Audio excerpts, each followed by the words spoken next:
that has a and is doing, and that's certainly part of the workflow.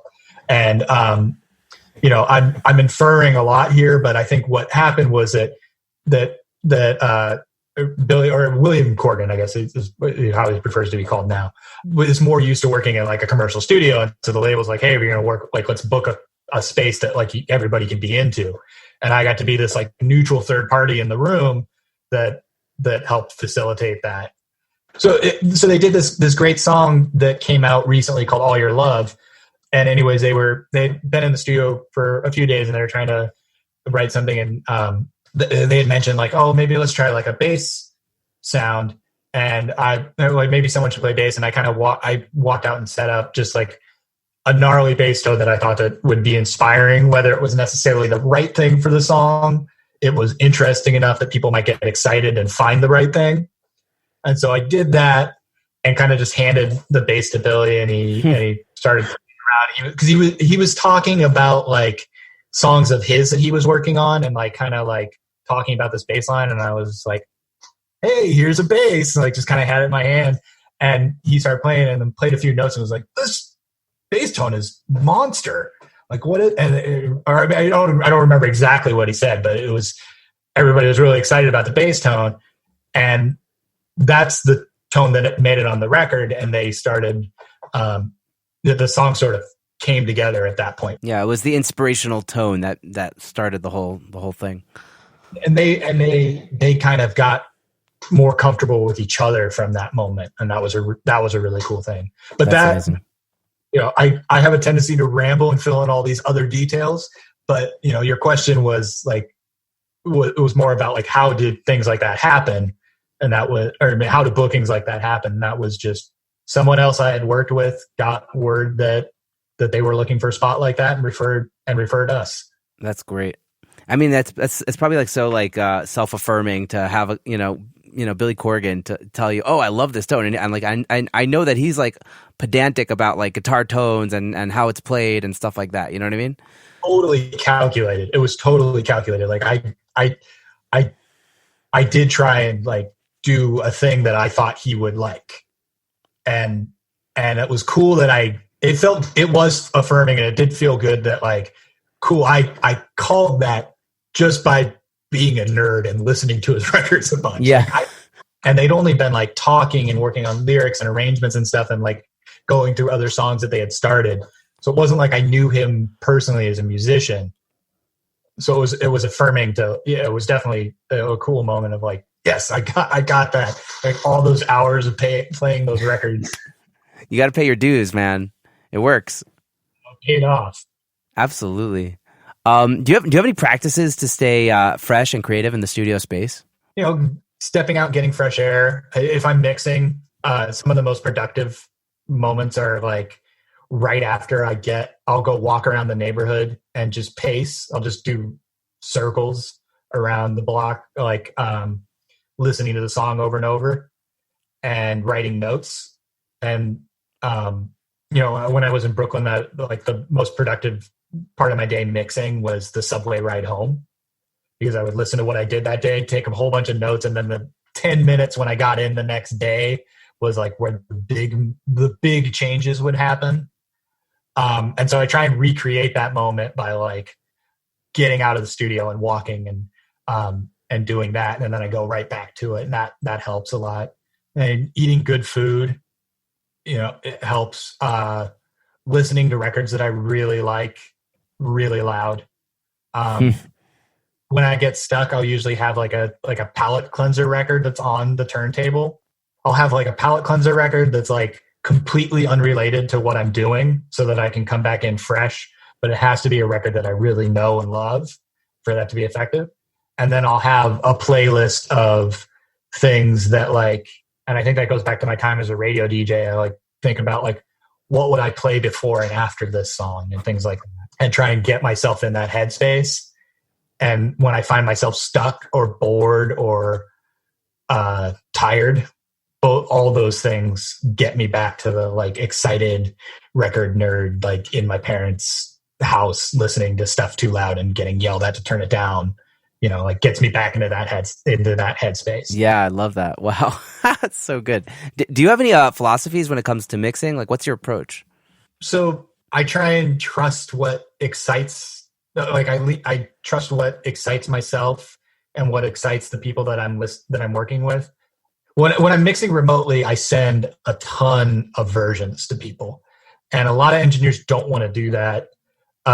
They want to send like a final thing and when I'm mixing remotely, it's backfired a couple times. So, there's been misunderstandings a couple times where people are like, this doesn't sound finished. Like, what is this going to be good? But people that I've worked with a bunch get it and know that we're going to get there, and that I'm trying to involve them in the process, and I'm sending them an unfinished thing. And sometimes it takes a lot longer to finish a mix that way. But sometimes that can be really helpful because I get that feedback and I get that reaction, and and I can hear what people are responding to, and I'm like, okay, cool. You like that weird thing that I'm going to do?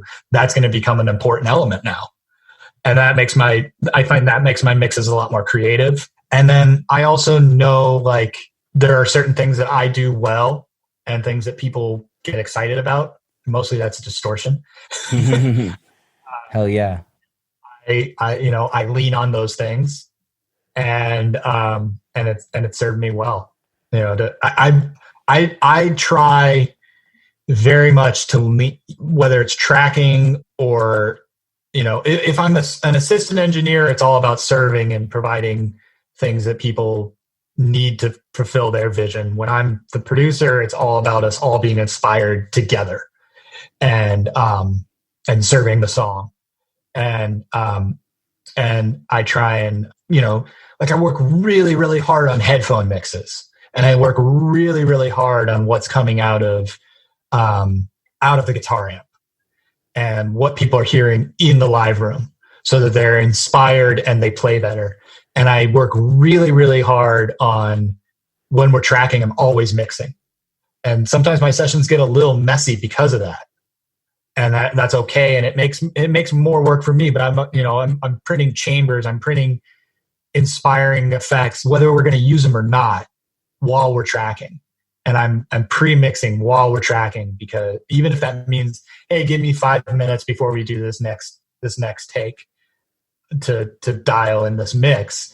But the closer things sound to a record at every stage, the more inspired and exciting people are going to be, and the better choices everyone's going to make. Yeah, that's amazing. Yeah, tone inspires playing, inspires creativity. Like they're completely connected. Like even a guitar tone, like everything. And I take it every time I do guitars, I'm reamping live because it gives me more control. But I always print a DI. And that gives me the freedom to maybe make a guitar tone that might end up being too gnarly for the final thing. 90% of the time it's not.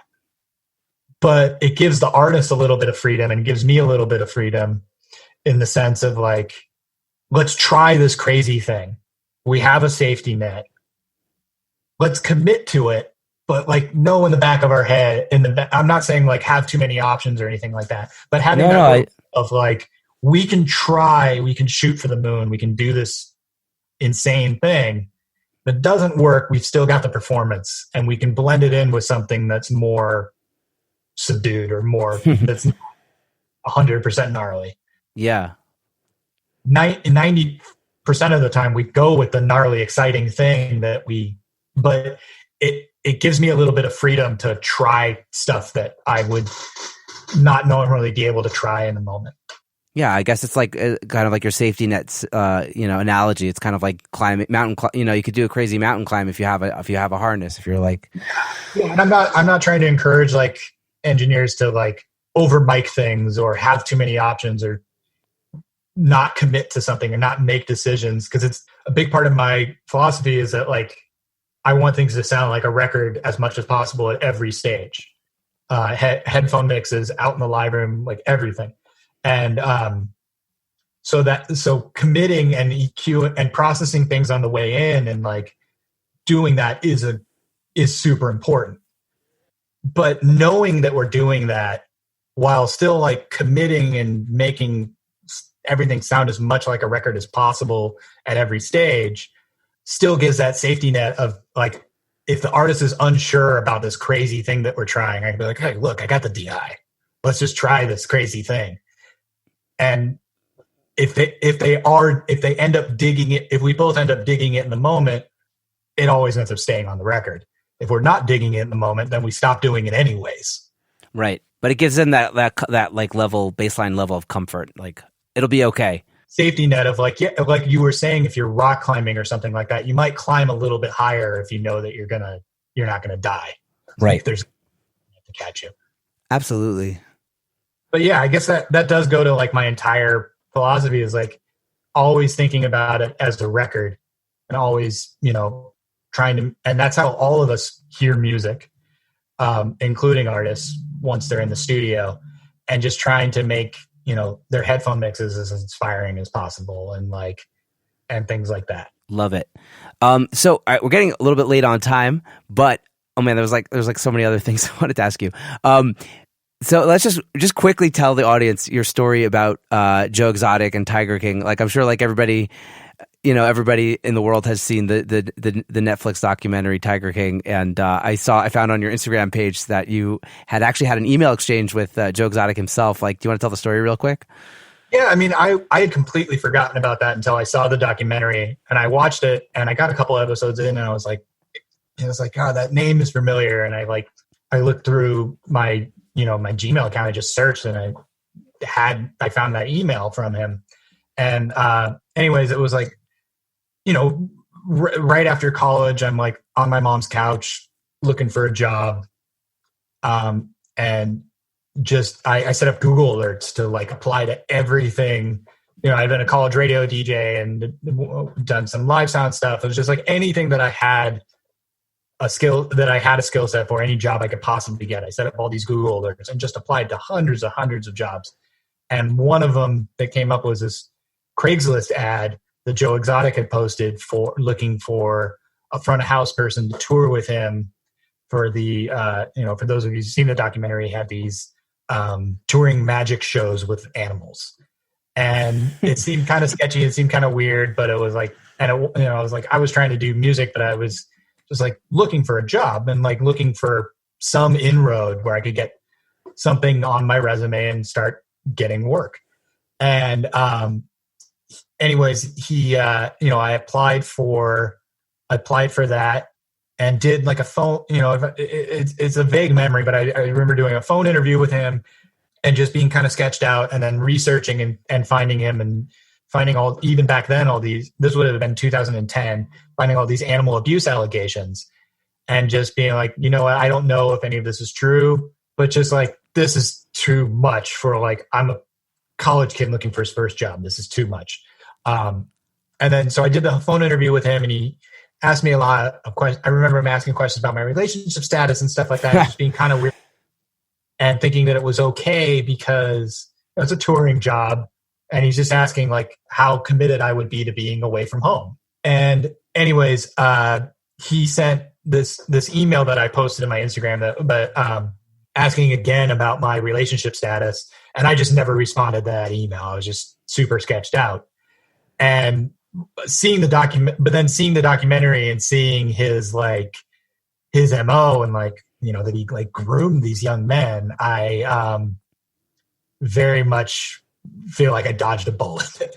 But it was just a crazy thing. And, and also to like have any sort of connection to that, however small, to like such a cultural moment when, with everything that's going on and it was very bizarre. Wow. That's so wild. I want to ask you one more question about an artist. You were in the room with Paul McCartney. What was that like? That was like, it was when I was a runner at Capitol and he was doing his Standards record that he did a few years back. And the Beach Boys were across the hall in Studio C. Or Al Jardine was across the hall in Studio C doing some transfers. And they had two assistants on the session and the main assistant had to go across the hall to take care of something, like go handle another session for a little bit. And so they asked me to fill in for a little bit. And so I think I filled in for like 2 days or something like that. But it's in the middle of the session and they're swapping people out. And so we're trying to be discreet about it.